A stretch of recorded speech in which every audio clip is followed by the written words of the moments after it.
Okay, तो सबसे पहले इस टॉपिक को जब हम शुरू करने जा रहे हैं तो हमारे माइंड में सबसे पहली चीज जो हिट करती है वो ये होता है कि सर रिटायरमेंट क्या होता है।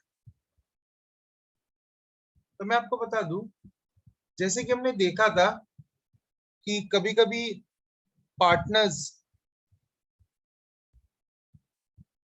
किसी नए पार्टनर को या किसी नए पर्सन को एज अ पार्टनर इंट्रोड्यूस करते हैं in case if they find themselves in a position that they cannot work properly or if their efficiencies are not up to the mark.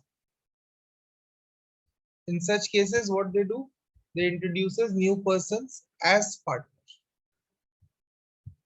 But अब हम बात करेंगे रिटायरमेंट की, जिसका मतलब ये होगा कि कुछ लोग या कोई एक पर्टिकुलर बंदा जो पार्टनरशिप में पार्टनर है वो पार्टनरशिप को छोड़ जाएगा, जिंदा रहेगा बट छोड़ जाएगा। तो एडमिशन में हमने ये देखा कि कुछ पार्टनर्स होते हैं और एक नया बंदा आ जाता है। अब क्या हो रहा है, अब कुछ बंदे हैं, एक बंदा उनमें से चला जा रहा है। तो आपने मुझसे पूछा कि सर इस अकाउंटिंग सिचुएशन में या इस फिनेंशियल सिचुएशन में हम क्या करते हैं। तो हमें पता है कि सर अगर कोई बंदा पार्टनरशिप छोड़कर जा रहा है तो डेफिनेटली उसे कुछ चीजें मिल जाएंगी।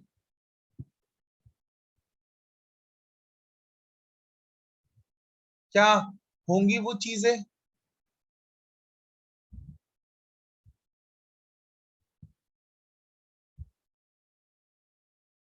तो ध्यान से देखिएगा।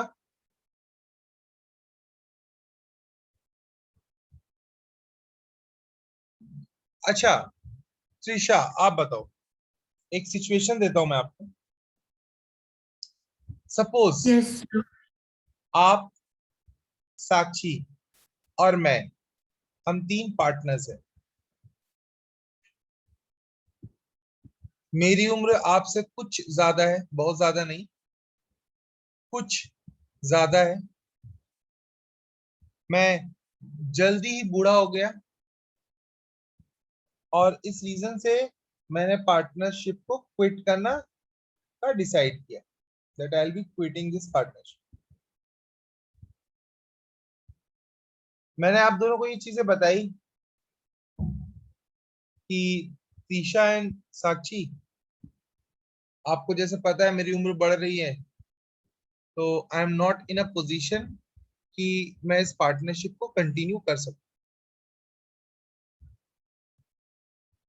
आपने पहले मुझे समझाने की कोशिश की बट मैं नहीं माना।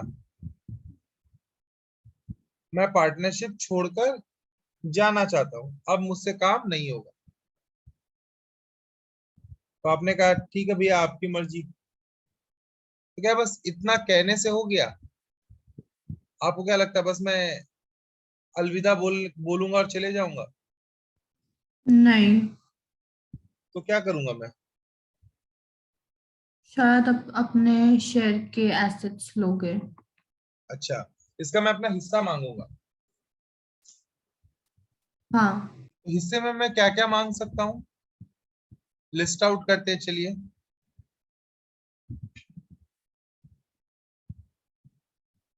क्या क्या मांग सकता हूँ मैं आपसे हिस्से में? आपके शेयर का जो आपने कैपिटल दिया था वो। इसका मतलब मैं अपना कैपिटल का हिस्सा मांग सकता हूँ कि मेरा जो कैपिटल है वो लौटा दो, प्लस जिस साल मैं रिटायर हो रहा हूँ उस साल का इंटरेस्ट ऑन कैपिटल भी मांग सकता हूँ, अगर पार्टनरशिप डीड अलाउ करे तो।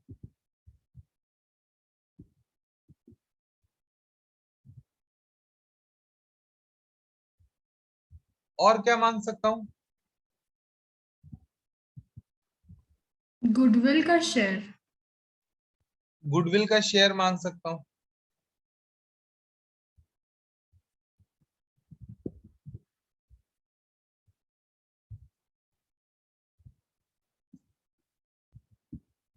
क्या और कुछ मांग सकता हूं मैं आपसे?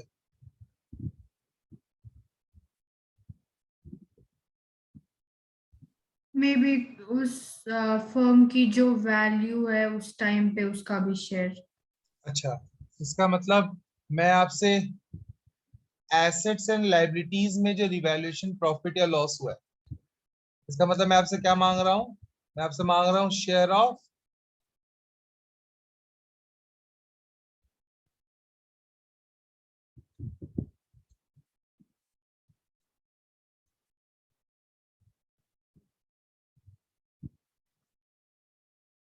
प्रॉफिट और loss and even share of profit and loss in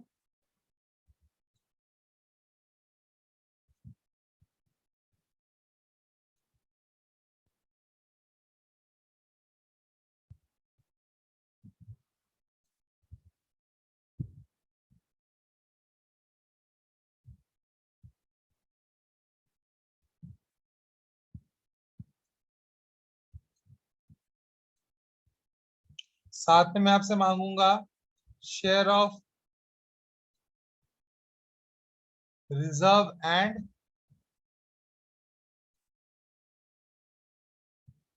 surplus.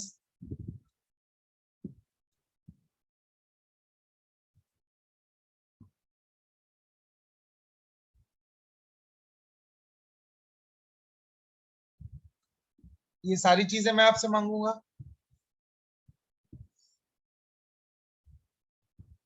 हाँ या ना? हाँ। अच्छा, तो आप भी मुझसे कुछ मांग सकते हो क्या?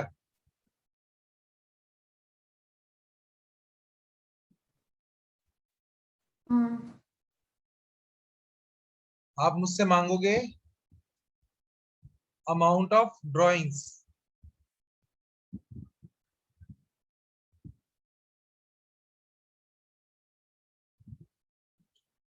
प्लस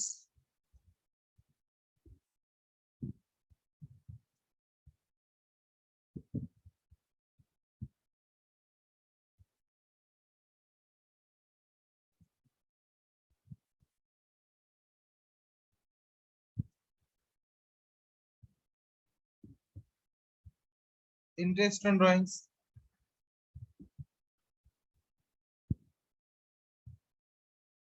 और फाइनली जो अमाउंट आएगा आप मुझे देकर सेटलमेंट करोगे। बट इन सब चीजों को तो कैलकुलेट करना पड़ेगा ना? हाँ। कैसे कैलकुलेट करेंगे? Now let me tell you the accounting treatment, although the name will change, name retirement होगा, बट अकाउंटिंग प्रोसेस एकदम एडमिशन के जैसा ही सेम होगा।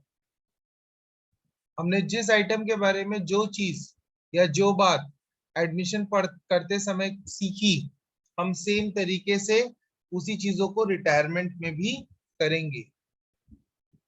बस डिफरेंस इतना सा दिखेगा कि एडमिशन के टाइम पे ओल्ड पार्टनर्स कम और न्यू पार्टनर्स ज्यादा होते हैं।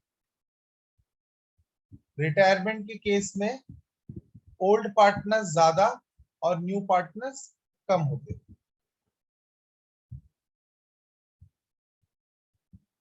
ओके, क्यों? क्योंकि सर यहाँ पे पार्टनर्स का नंबर ऑफ पार्टनर्स में डिक्रीमेंट दिखता है। कोई एक पार्टनर बिजनेस छोड़ जा रहा है तो पहले जितने भी होंगे न्यू पार्टनर्स हमेशा ओल्ड माइनस वन पार्टनर होगा, या हाँ। मोर देन वन भी हो सकता है। तो किसी भी रीजन से आप देखोगे तो हमेशा number of new partners will be less than number of old partners. Old partners.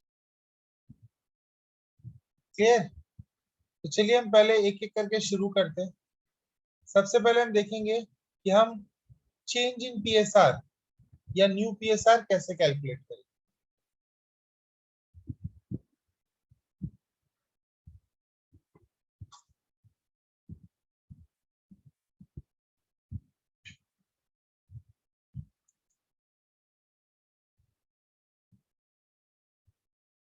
देखिए क्वेश्चन नंबर 1, मैं आपको ही मौका दे रहा हूं पहले कि आप मुझे कैलकुलेट करो और करके बताओ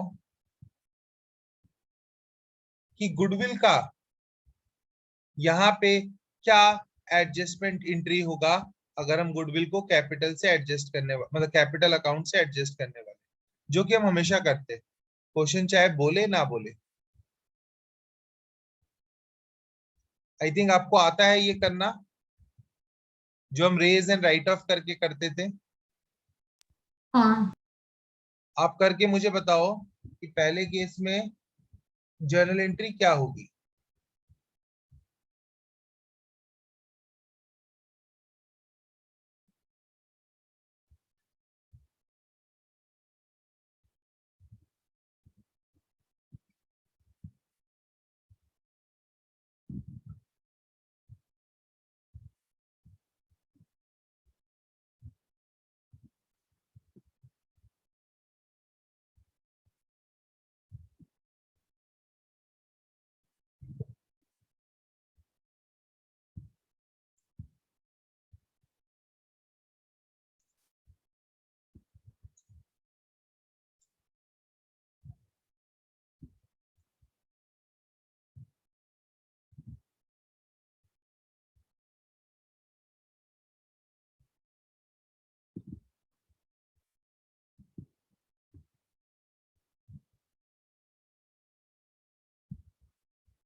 आप कैलकुलेट करो और मुझे बताओ।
सर, बोलो। इसमें तो जैसे पहले वाले ओल्ड रेशियो में 3 जन में 3 लोगों में डिवाइड हो जाएगा ना, जो गुडविल का अमाउंट है। हाँ बट जो राइट ऑफ करना, बट वो तो सिर्फ 2 ही लोगों में होगा। हाँ, क्योंकि ओल्ड तो उसका पार्टनर्स तीन है अमाउंट कैसे? ओल्ड पार्टनर्स 3 है। और न्यू पार्टनर्स आफ्टर तो रिटायरमेंट 2 ही हो जाएंगे। हाँ, तो देखिए कैसे करते हैं।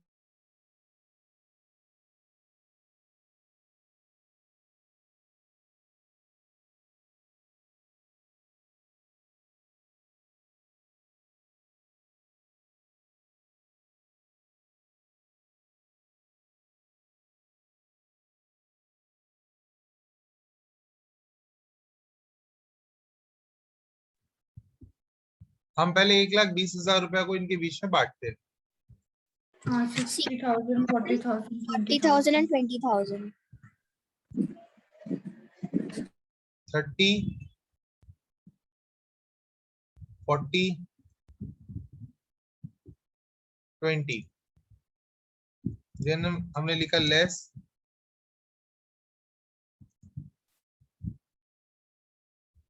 Return of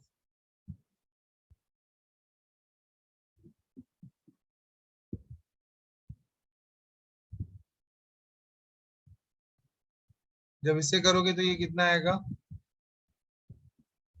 40 80 and last one blank. तो फाइनल एडजस्टेड वैल्यू कितने का हो गया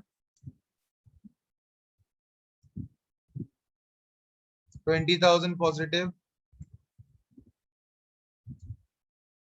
40,000 negative and 20,000 positive. Now can you tell me what will be the journal entry?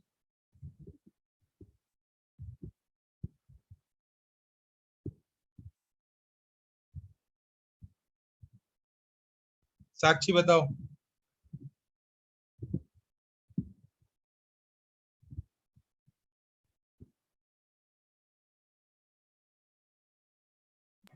B's account debit to A's capital account and C's capital account. Okay, entry will be B's capital account debit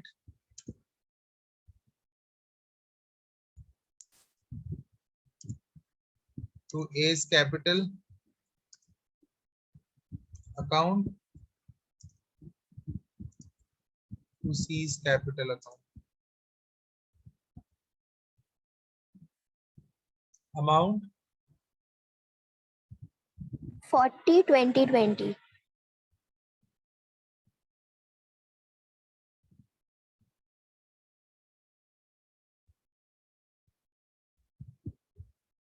is it clear? Yes, sir.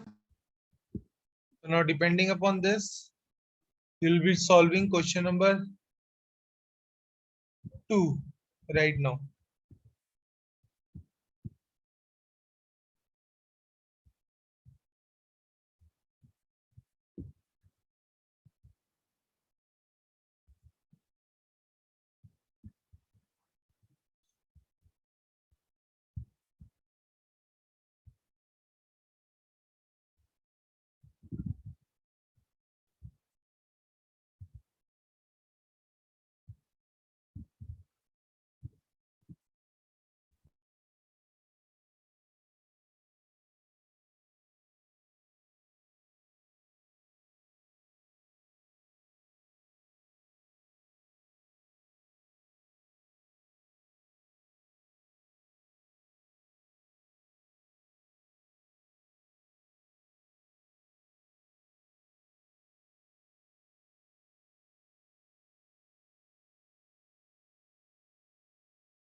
Sir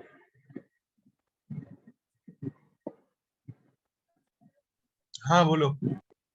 sir इसमें तो x का value आ रहा है minus में 36,000 and y का 0 आ रहा है and z का 36,000 आ रहा है, तो एंट्री कैसे करूं इसकी? देखो मैं दिखा दे रहा हूँ। सर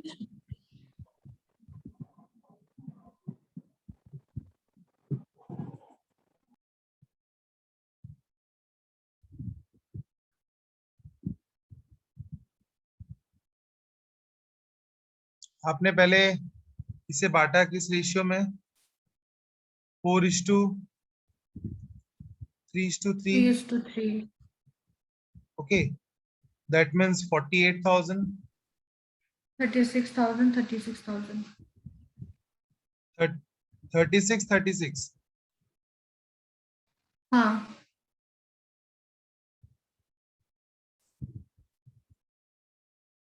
फिर आपने इसे राइट ऑफ किया, ठीक है, 7:3 के रेशियो में। 3 कौन रिटायर हो रहा था? जेड। इसका मतलब Z जेड को छोड़ के बाकी दोनों को पैसे मिलेंगे, ठीक है। तो इसे कितने रुपए मिले? 84,000 84,000। एंड और इसे कितने? 36,000 हाँ 36,000 36,000। अब आपने जब फाइनल एडजस्टेड वैल्यू देखा तो इसके पास एडजस्टेड वैल्यू नेगेटिव आई, कितने रुपए नेगेटिव की? 36,000 36,000 की। इसकी वैल्यू हो गई नील एंड इसके पास 36,000 की पॉजिटिव वैल्यू है या नहीं? हाँ तो जिसका फिगर नेगेटिव होता है इसका मतलब उसके कैपिटल को हमें डिक्रीज करना होता है। हाँ तो जो अगर डिक्रीज करोगे तो एक्स का कैपिटल क्या हो जाएगा? डेबिट हो जाएगा। डेबिट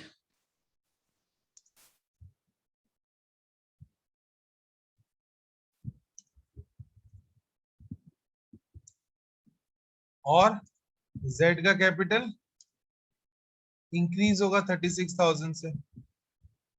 इसे ही किताबों में लिखा रहता है, ठीक है, remaining partners capital account debit to outgoing partners capital account.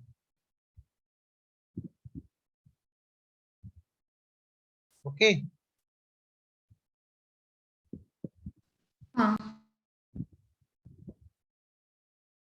Now do question number 4।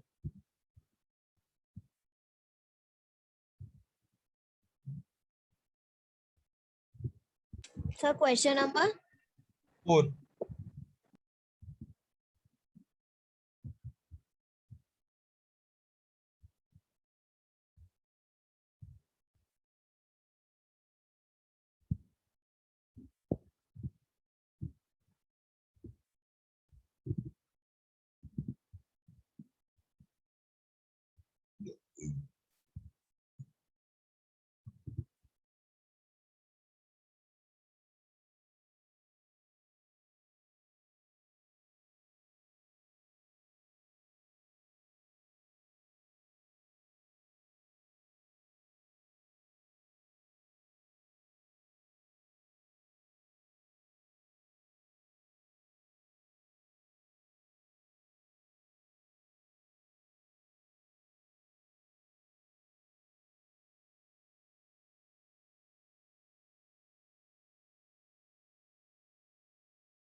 Sir, done. What is the answer you are getting? Sir, entries. हाँ, R's capital account debit 12,000 to M's capital account 12,000. Good. Shweta Sir, पैसा तुम्हारा? is it right? हाँ, Right, है Sir, sir. I'm doing. क्या तोशा? Sir, I'm doing. Okay, हाँ साक्षी तुम्हारा सही है।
Okay, now let's move ahead.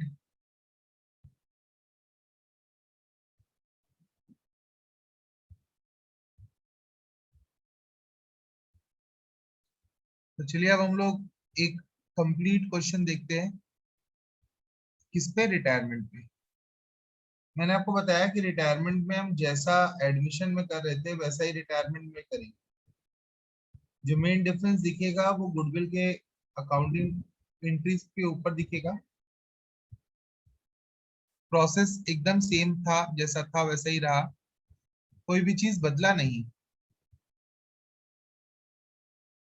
Okay, तो नाउ देखिए हम क्वेश्चन नंबर 10 शुरू कर रहे हैं।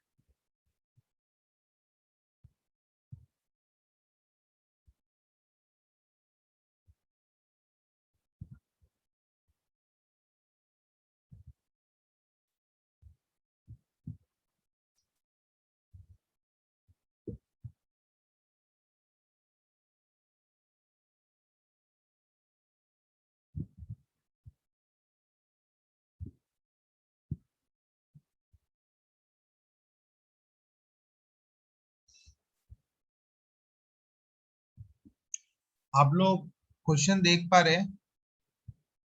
क्वेश्चन में कहा था कि रिवैल्यूएशन अकाउंट बनाना है, पार्टनर्स का कैपिटल अकाउंट और न्यू पार्टनर का कैपिटल अकाउंट भी बनाना है। तो चलिए उसी के साथ मूव करते हैं। पहले तीनों अकाउंट ड्रॉ कर लेंगे, ठीक है?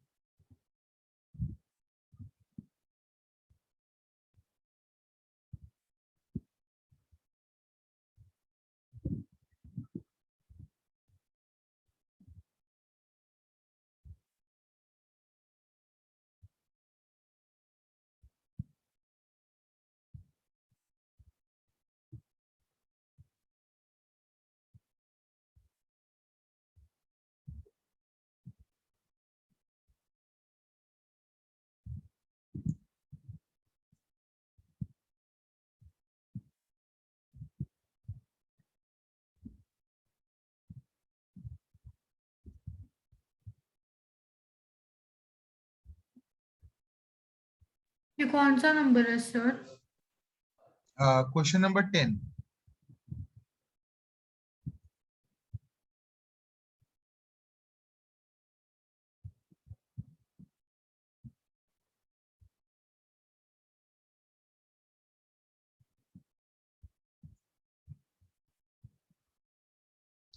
पार्टनर्स कौन कौन है? ए बी और के।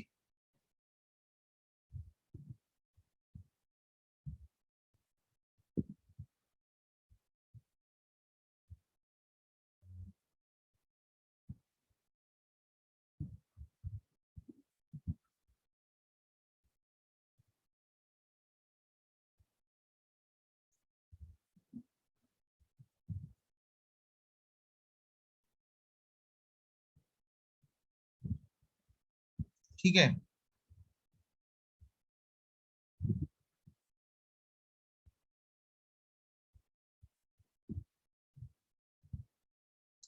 चलिए देखिए क्वेश्चन पढ़ते हैं। क्वेश्चन कह रहा था A B and K were partners sharing profits and losses in the ratio 3:2:1. This is the old ratio.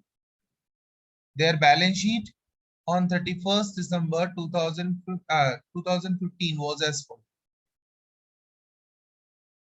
आपको बैलेंस शीट का डिटेल दिया, नीचे कह रहा है कि K retires on the date, on the same date K retired. Okay, that means ये date जो है जिस दिन ये बैलेंस शीट रिवाइज्ड बनेगी वो 31 दिसंबर 2015 का डेट है। चलिए देखते हैं क्वेश्चन में आगे क्या है।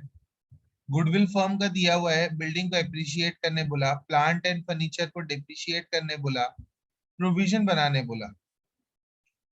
तो हम लोग जो प्रोसेस यूज करते हैं, हम सबसे पहले बैलेंस शीट से शुरू करते हैं। हमने अपने बैलेंस शीट को देखा, हमारे बैलेंस शीट में हमारे पास क्या है। सबसे पहले taking from the liability side, first of all we have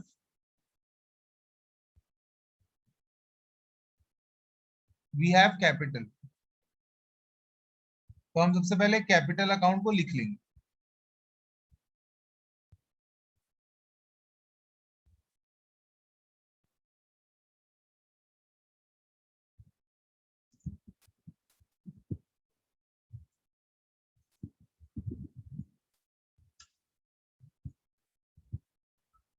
thirty five 45 35 25।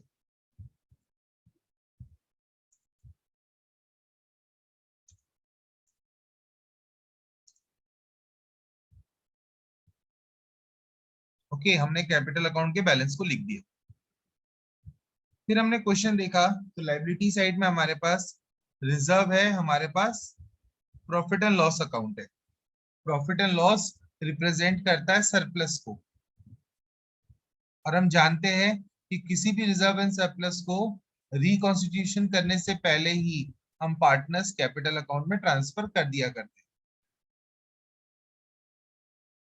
तो हम वही करेंगे, हम यहाँ लिखेंगे बाय रिजर्व्स अकाउंट और by profit and loss account. कितने कितने का बैलेंस है? रिजर्व में है 15,000 और प्रॉफिट एंड लॉस अकाउंट में है 15,000। रेशियो था 3:2:1, दैट इज 3/6।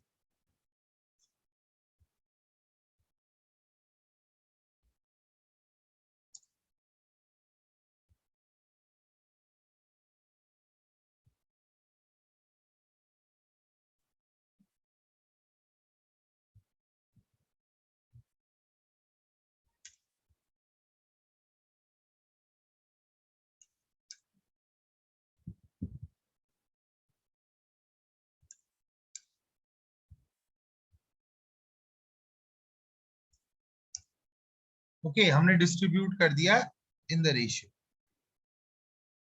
हम बैलेंस शीट में दोबारा है, लायबिलिटी साइड में हमारे पास ऐसा कोई आइटम नहीं है अब जिसके साथ हम अनकंडीशनल ट्रीटमेंट करते हो। एसेट में आते हैं, हमारे पास बैंक का बैलेंस है, डेटर है, स्टॉक है, प्लांट है, बिल्डिंग है और फर्नीचर। तो चलिए अब हम समझ गए कि सर अब रिवैल्यूएशन का काम करना है। तो रिवैल्यूएशन में 3 चीजें दी थी, बिल्डिंग को बढ़ाना था, प्लांट फर्नीचर को घटाना था और प्रोविजन बनाना था। बिल्डिंग को बढ़ाएंगे तो बिल्डिंग बाय बिल्डिंग बोलकर किधर लिखी जाएगी? इधर। प्लांट को घटाएंगे तो टू प्लांट अकाउंट बोलकर हम डेबिट में एंट्री कर देंगे। फर्नीचर को घटाएंगे तो टू फर्नीचर बोलकर डेबिट में एंट्री कर देंगे। प्रोविजन बनाएंगे तो टू पीबीडीडी अकाउंट बोल के डेबिट में आ जाएगा। अब कितना कितना का वैल्यू है वो देख लेते हैं। बिल्डिंग को 20%